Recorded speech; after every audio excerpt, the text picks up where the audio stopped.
Junior NTR ఇంటికి వచ్చారట కొడాలి నాని. మొత్తానికి ఇన్ని రోజుల తర్వాత జూనియర్ ఎన్టీఆర్తో ప్రత్యేకంగా భేటీ అయినట్టుగా తెలుస్తోంది.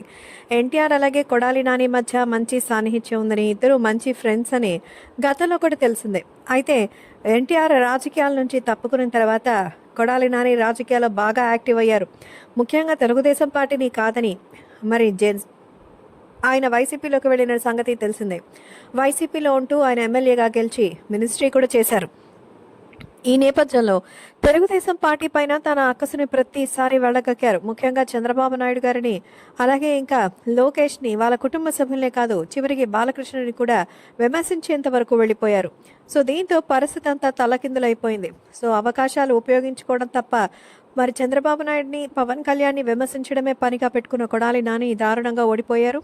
2024 ఎలక్షన్స్ ఫలితాలు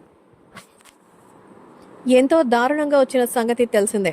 సో ఈ ఫలితాలతో ఏం చేయాలో తోచక సైలెంట్ అయిపోయారు. అయితే ఖచ్చితంగా ప్రభుత్వానికి గతం తాలూకు జ్ఞాపకాలు బాగానే ఇప్పుడు బదులు చెప్పాలి. అంతేకాకుండా రాజకీయాల్లో మరి వచ్చిన తర్వాత ఇలాంటి వాటిపైన ఎప్పటికప్పుడు లెక్కలు కూడా అప్పగించాలి.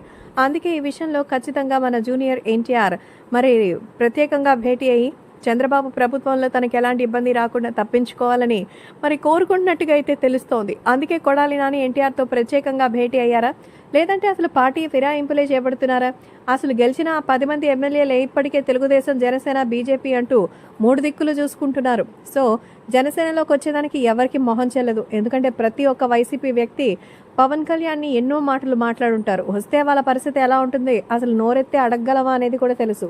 అందుకే ఇప్పుడు తెలుగుదేశం పార్టీ అయినా లేకపోతే